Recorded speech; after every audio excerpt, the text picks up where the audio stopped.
Il y a des moments où une simple parole semble transpercer ton calme. Une remarque acide, un ton moqueur, un regard de mépris, et soudain ton esprit s'enflamme. Tu sais pourtant que cela ne devrait pas t'affecter, mais quelque chose à l'intérieur vacille. Colère, honte, frustration, un tourbillon d'émotions que tu n'as pas choisi, mais qui te submerge. Tu rejoues la scène dans ta tête encore et encore, comme si ta paix intérieure dépendait d'une justification ou d'une revanche. Et dans ces instants, tu te sens seul face à la tempête. Personne ne la voit, mais elle te consume silencieusement. On te répète que c'est humain de réagir, que c'est normal d'être blessé. Mais au fond, quelque chose en toi refuse cette fatalité. Tu sens qu'il doit exister un autre chemin, un chemin où tes émotions ne te gouvernent plus, où les mots des autres ne peuvent plus troubler ta clarté intérieure. C'est ce chemin qu'enseigne le stoïcisme, le retour au contrôle intérieur.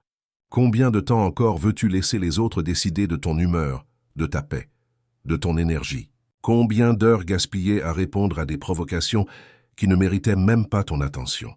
Le stoïcisme nous rappelle cette vérité simple. Tant que ton esprit reste dépendant des humeurs du monde, tu es esclave de ce monde. Mais dès que tu reprends la maîtrise de tes réactions, tu redeviens libre. Le calme n'est pas une fuite, c'est une force. On confond souvent sérénité et faiblesse. On t'a appris qu'il faut répondre, te défendre, ne pas laisser passer. Mais la véritable force ne vient pas de la réaction, elle vient de la stabilité intérieure. Cette puissance tranquille qui ne se laisse pas happer par le chaos extérieur. La question stoïcienne centrale est simple.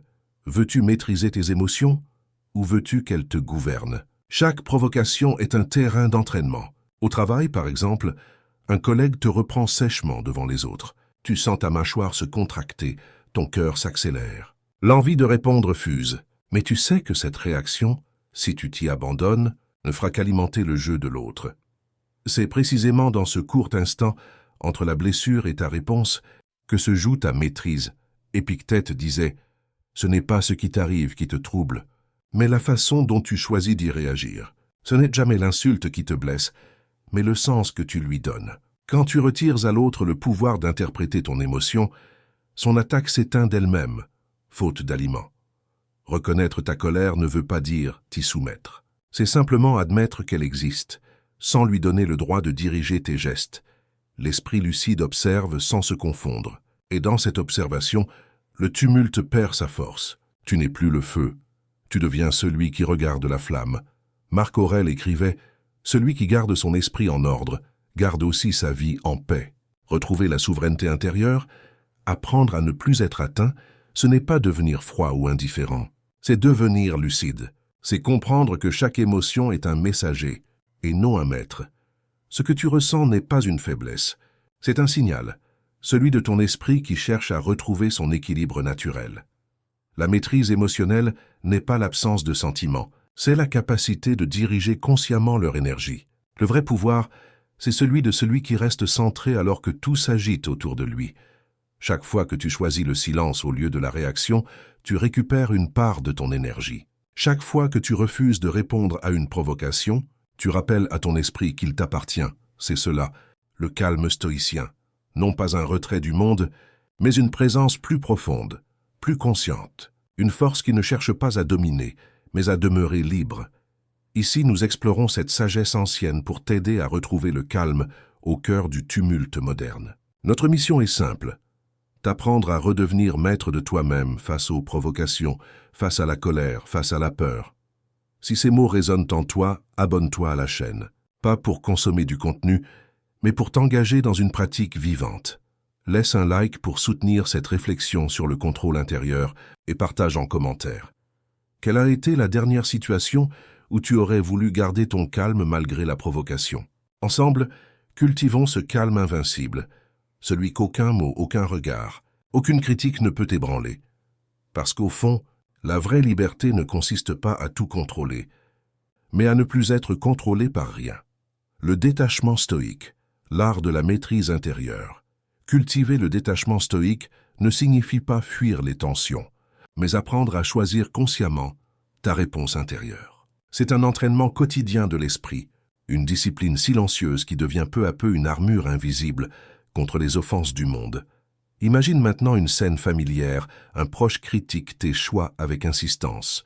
Tu sens d'abord cette contraction dans la poitrine, ce réflexe défensif qui monte. Puis quelque chose change. Tu inspires profondément. Tu choisis de ne pas nourrir la dispute. Cette fois, ta réaction ne vient plus d'une fierté blessée, mais d'une clarté apaisée. Le vrai changement s'opère à cet instant précis, quand ton silence devient plus fort que leurs mots. Le calme n'est ni une fuite ni une indifférence. Il est une puissance maîtrisée. Chaque fois que quelqu'un tente de troubler ton équilibre, souviens-toi que ta liberté commence là où s'arrête ta réaction impulsive. Rester paisible dans la tourmente n'est pas de la passivité, mais un acte de courage profond. Et c'est sur cette base solide que s'érige ta sérénité face aux épreuves suivantes. Deuxième épreuve, voir au-delà de la colère des autres.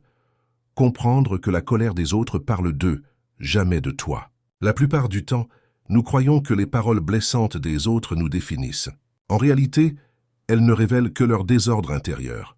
Le stoïcisme enseigne que la vraie maîtrise émotionnelle naît lorsque nous retirons aux autres le pouvoir de troubler notre esprit. La question devient alors, veux-tu te laisser emporter par leur tempête ou choisir le calme comme refuge inviolable? Imagine un collègue te ridiculisant devant ton équipe. Tu sens ton estomac se nouer, ton visage s'échauffer, ton instinct te pousse à répliquer. Ce moment suspendu entre le choc et la réponse est le véritable champ de bataille du contrôle intérieur. C'est là que se distingue celui qui se laisse happer par l'émotion de celui qui choisit de ne pas alimenter la provocation. Sénèque l'exprimait parfaitement, la colère est une courte folie. Lorsque quelqu'un s'emporte, il perd momentanément la raison et révèle sa propre fragilité. Comprendre cela ne veut pas dire excuser son comportement, mais refuser d'être aspiré dans son chaos. Ce discernement marque le début du détachement stoïque, celui qui transforme la blessure en lucidité. Reconnaître ton impulsion à réagir est déjà une preuve d'honnêteté envers toi-même. La frustration initiale n'est pas une faiblesse, c'est un signal à observer. En prenant le temps de respirer avant d'agir, tu ne fuis pas. Tu exerces ta souveraineté intérieure. Tu apprends à écouter sans absorber, à comprendre sans t'enflammer. Marc Aurèle écrivait « Quand quelqu'un te fait du tort, souviens-toi qu'il agit ainsi parce qu'il croit faire ce qui est juste. » Cette vision t'invite à regarder au-delà de l'offense, à répondre avec discernement plutôt que par réflexe. C'est ainsi que naît la véritable paix intérieure, cette stabilité volontaire qui ne dépend plus du comportement des autres. Ton esprit devient alors semblable à une mer calme, que les pierres lancées n'ébranlent plus. Revenons à ce proche qui te juge amèrement. Autrefois, tu aurais riposté, mais désormais tu sens en toi une distance nouvelle.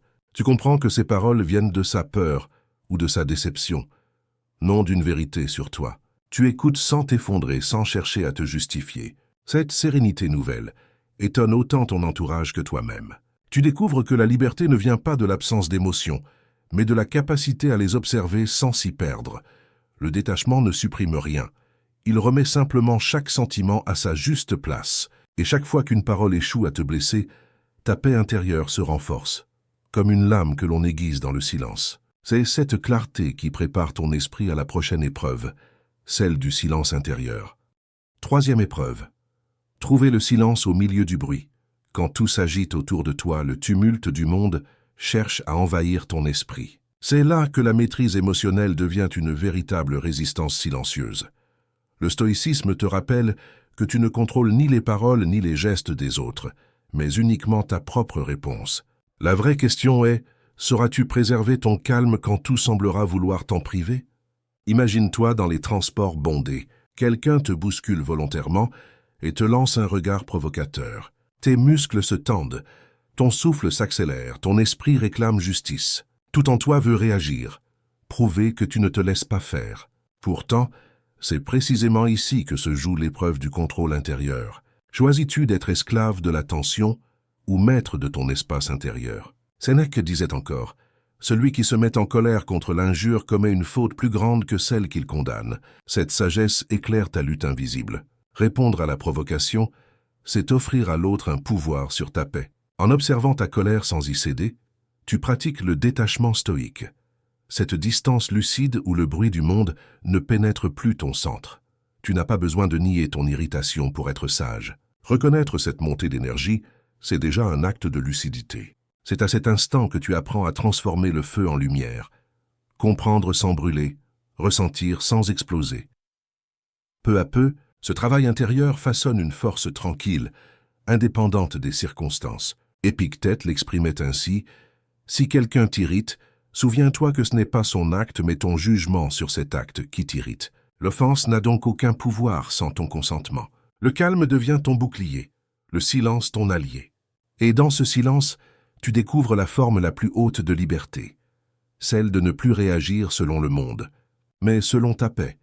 La quatrième épreuve, le calme comme pouvoir choisir consciemment de ne pas céder à la réaction impulsive, c'est exercer ton contrôle intérieur dans sa forme la plus pure. Cette discipline silencieuse, loin d'être une faiblesse, devient ta plus grande force dans un monde où tout pousse à réagir. Le silence volontaire n'est pas une absence de réponse, mais une réponse choisie, née d'une présence lucide à soi-même. Il devient ton bouclier contre les provocations du quotidien.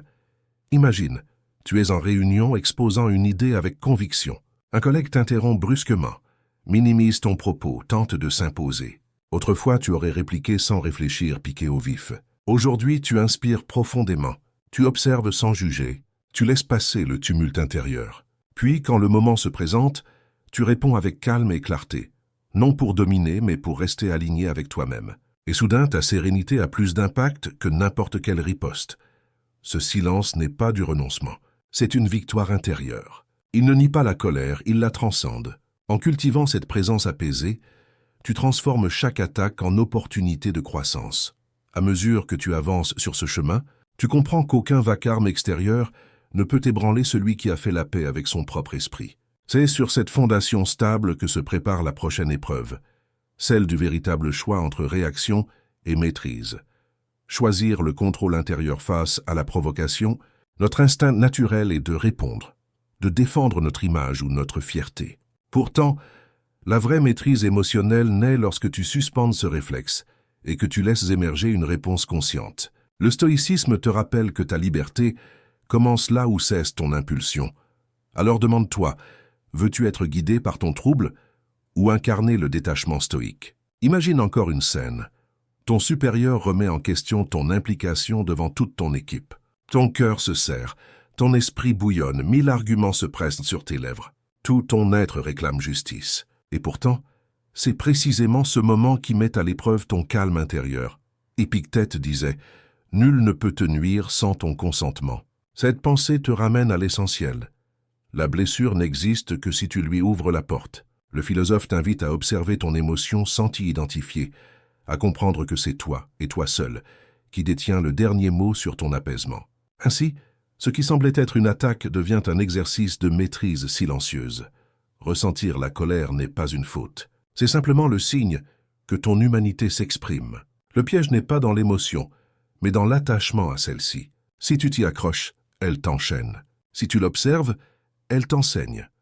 Ce recul bienveillant t'apprend que rien, absolument rien, ne justifie de sacrifier ta paix intérieure. Sénèque rappelait « C'est en domptant ses passions que l'on révèle sa grandeur ». Cette phrase trouve sa résonance dans une pratique simple. Respirer profondément avant toute réponse et choisir de ne pas nourrir l'émotion naissante. Cette respiration est une frontière invisible entre toi et le monde. Elle te permet de transformer la réaction en décision, l'instinct en discernement. C'est dans cette microseconde suspendue que se forge la sérénité durable. Le silence comme force plus tard, dans un cadre plus intime, un proche élève la voix lors d'une discussion sensible. Autrefois, tu aurais répondu du tac au tac, par orgueil ou par peur de perdre la face. Mais cette fois, tu choisis autre chose. Tu restes silencieux quelques secondes. Tu ressens la tension sans t'y laisser aspirer. Tu écoutes sans t'identifier à la colère qui monte en face de toi. Et soudain, ce silence change tout. Tu réalises que tu n'as pas besoin de gagner la dispute pour garder ton intégrité. Ce calme conscient renverse la dynamique de l'échange. L'autre, désarmé, perçoit une solidité qu'il ne peut pas atteindre par la colère. Ne plus réagir mécaniquement ne veut pas dire renoncer à soi, mais au contraire, s'appartenir pleinement. C'est refuser de laisser le monde décider de ton état intérieur. Chaque provocation devient alors un miroir, non pour refléter ton trouble, mais pour te révéler ta stabilité. En relevant cette épreuve avec lucidité et douceur, tu découvres une force tranquille, une puissance silencieuse que rien ne peut troubler. Tu ne combats plus les vagues, tu apprends à flotter au-dessus d'elles. Ce détachement ne t'éloigne pas du monde, il te permet d'y rester sans t'y perdre. Et sur cette base inébranlable, se prépare la prochaine étape de ton apaisement profond, celle où le calme n'est plus une pratique, mais ta nature même. 5e épreuve, la liberté qui naît du détachement. Découvrir la liberté véritable, c'est comprendre qu'elle ne réside pas dans l'absence de contrariété, mais dans la capacité à traverser les tempêtes sans s'y perdre. Le stoïcisme nous enseigne que le calme n'est pas un état passif, mais une conquête intérieure. La maîtrise émotionnelle devient alors un acte de souveraineté spirituelle, refuser que les autres décident du climat de ton esprit. La question à te poser est simple. Veux-tu être libre ou simplement soulagé temporairement de tes émotions? Imagine-toi dans une boutique. Le vendeur te parle avec arrogance. Ses mots piquent ton ego. Tu sens cette tension familière grimper. Les épaules se raidissent, la mâchoire se serre. Ton esprit prépare déjà une réplique. Et soudain, une voix plus calme s'élève en toi. Répondre serait te perdre. C'est dans ce court instant, cet espace fragile entre ton impulsion et ton choix, que naît la véritable liberté émotionnelle. Marc Aurèle disait « Celui qui vit en accord avec lui-même, vit en accord avec l'univers ». Cette phrase te rappelle que ton équilibre ne dépend d'aucune attitude extérieure. Le mépris de l'autre ne t'appartient pas. Il révèle seulement son désordre intérieur. En refusant de réagir par le même trouble, tu deviens comme une surface lisse, sur laquelle les flèches glissent sans s'ancrer. Tu as le droit de ressentir l'agacement, mais tu n'as aucune obligation d'y céder. Reconnaître la montée de l'émotion sans la nourrir, c'est déjà une victoire silencieuse. À ce stade, tu ne te contentes plus de contrôler tes réactions. Tu apprends à transformer chaque offense en miroir de ta propre stabilité. C'est le passage du combat extérieur à la paix intime. Sénèque affirmait « Celui qui se domine soi-même est plus grand que celui qui conquiert des cités ». Cette sagesse ancienne t'invite à pratiquer jour après jour cette forme subtile de liberté. Respirer avant de répondre, observer avant de juger, choisir avant d'agir. Le détachement stoïque ne te coupe pas du monde. Il te rend imperméable à son agitation inutile. Il te ramène au centre de ton royaume intérieur, là où plus rien ne t'atteint sans ton consentement. Plus tard, dans un cadre plus intime, quelqu'un que tu aimes te reproche froidement ton manque d'attention. Autrefois, tu aurais réagi avec culpabilité ou colère. Aujourd'hui, tu restes ancré, tranquille. Tu écoutes sans te défendre, sans te justifier. Ta réponse devient calme et claire, non par indifférence mais par choix conscient de la paix. Découvrir cette liberté intérieure transforme ton rapport au monde. Tu cesses d'être ballotté par les humeurs des autres et redeviens le capitaine silencieux de ton esprit. Les provocations perdent leur pouvoir dès qu'elles ne trouvent plus de prise en toi. Et c'est depuis cet espace apaisé que s'ouvre la 6e épreuve. Apprendre à préserver ta paix quand les mots deviennent des armes. 6e épreuve, préserver sa paix. Quand les mots frappent, certains mots ne blessent pas le corps, mais l'esprit. Ils s'insinuent dans ton calme. Teste la solidité de ta maîtrise intérieure. Cherche la faille où planter le doute. Le stoïcisme t'invite alors à te demander « Veux-tu vraiment être blessé par ce qui ne t'appartient pas ?» Préserver ton contrôle face à la parole agressive devient une forme de courage discret, une résistance silencieuse au tumulte du monde. Imagine-toi dans les transports. Un inconnu t'interpelle sèchement pour une broutille. Ton cœur s'accélère, ton souffle se raccourcit, la tension monte. Chaque mot semble vouloir t'arracher à ta sérénité. Tout en toi réclame justice, veut prouver que tu n'es pas faible. Et pourtant, une voix intérieure murmure « Aucune réplique ne vaut ta paix ». Marc Aurèle enseignait « Un homme se grandit quand il reste serein face aux injures ». Cette sagesse rappelle que la dignité ne réside pas dans la victoire verbale, mais dans la stabilité de l'esprit. Les paroles blessantes ne sont que du vent face à celui qui s'enracine dans la clarté intérieure. Plus tu comprends cela, plus chaque offense devient un exercice d'équilibre. La tentation de réagir est naturelle. Elle témoigne simplement de ton humanité. Mais céder à l'impulsion, c'est offrir ton énergie à celui qui cherche précisément à te la voler. Observer cette tension sans y plonger, c'est déjà te libérer du besoin d'avoir raison ou d'être compris. C'est ici que naît le véritable détachement. Non pas un froid désintérêt, mais une lucidité paisible. C'est la maturité de l'esprit qui ne se laisse plus troubler par le bruit extérieur. Sénèque le disait avec justesse, « Celui qui pardonne facilement se préserve lui-même ». Pardonner ne signifie pas excuser, mais refuser de se laisser contaminer. Tu comprends alors que la paix n'est pas un don du monde, mais un choix que tu fais à chaque instant. Et dans ce choix répété, dans cette vigilance douce et constante, se forge ton inébranlable liberté intérieure. 7e épreuve. Devenir intouchable sans devenir froid pardonné n'est pas excusé. C'est refuser d'entretenir le poison dans ton propre cœur. C'est un acte de lucidité, non de faiblesse. Cette attitude devient une forme de détachement stoïque, où tu choisis délibérément de préserver ton équilibre, plutôt que d'alimenter le conflit. À force de pratique, cette discipline fait de toi un être que rien ne peut atteindre, non par dureté, mais par maîtrise de ton climat intérieur. Imagine, au travail, un collègue minimise publiquement tes efforts devant tout le monde. Tu ressens la morsure de l'injustice, la brûlure de l'humiliation. Puis tu inspires profondément.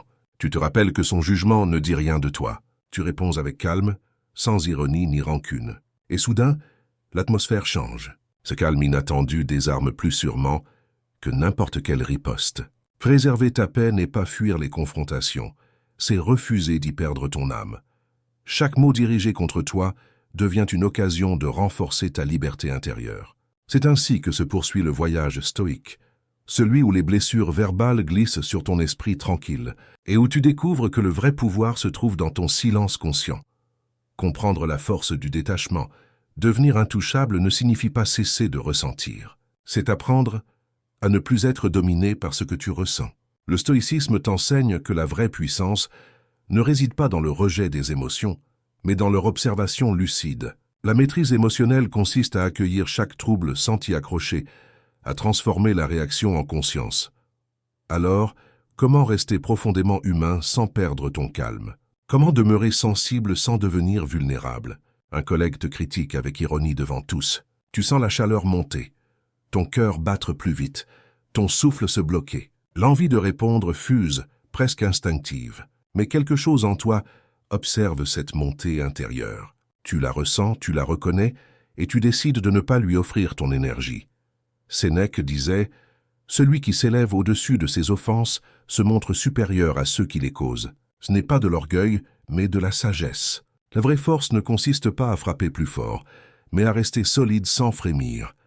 Refuser d'être atteint ne veut pas dire bâtir des murs. C'est devenir transparent aux provocations.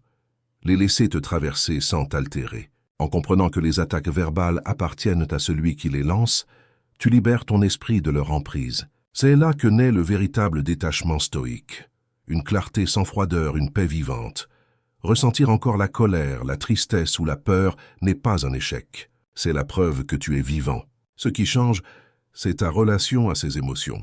Elles ne t'envahissent plus, elles te traversent. Tu apprends à écouter sans absorber, à observer sans juger, à respirer avant d'agir. Cette transformation débute le jour où tu décides que ta paix vaut plus qu'une victoire verbale. Marc Aurèle l'exprimait ainsi. La meilleure vengeance est de ne pas ressembler à celui qui t'a offensé. Ne pas répondre dans la même énergie devient alors un acte de puissance silencieuse. À chaque provocation maîtrisée, tu fortifies ton équilibre intérieur jusqu'à devenir inébranlable face au chaos des autres. Le calme. Comme réponse, dans un contexte plus intime, un proche t'accuse injustement de négligence. Autrefois, tu aurais levé la voix, cherché à prouver que tu as raison.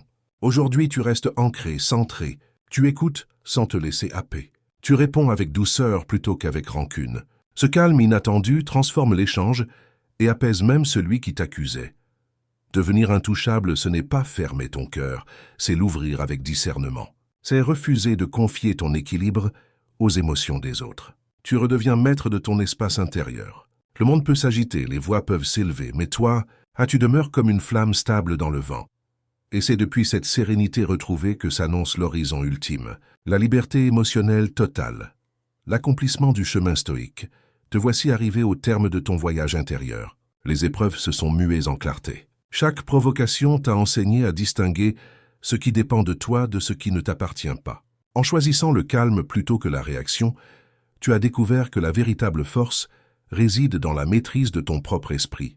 Cette lucidité n'efface pas les émotions, elle les éclaire. Elles cessent d'être tes maîtres pour redevenir tes messagères. Le stoïcisme t'a montré que la paix ne vient pas du monde extérieur, mais de l'intérieur, nourrie par la présence et le discernement. Tu connais désormais cette réalité. Ton équilibre ne dépend plus des humeurs d'autrui, Marc Aurèle disait « L'âme devient semblable à ses pensées habituelles. » En cultivant des pensées ancrées dans la sagesse et le détachement, tu fais de ta conscience un espace inviolable. Chaque offense devient un exercice de vertu. Chaque tension, une opportunité d'affermir ta maîtrise émotionnelle. La tempête peut gronder, mais tu restes debout, calme, libre, car rien d'extérieur ne gouverne plus ton esprit. Ici, dans cette quête stoïcienne, nous avançons ensemble sur le chemin de la sagesse silencieuse. Si ces réflexions résonnent en toi, rejoins cette communauté intérieure. Ton like ou ton commentaire n'est pas un simple geste numérique, mais un acte de partage dans ce voyage vers la paix.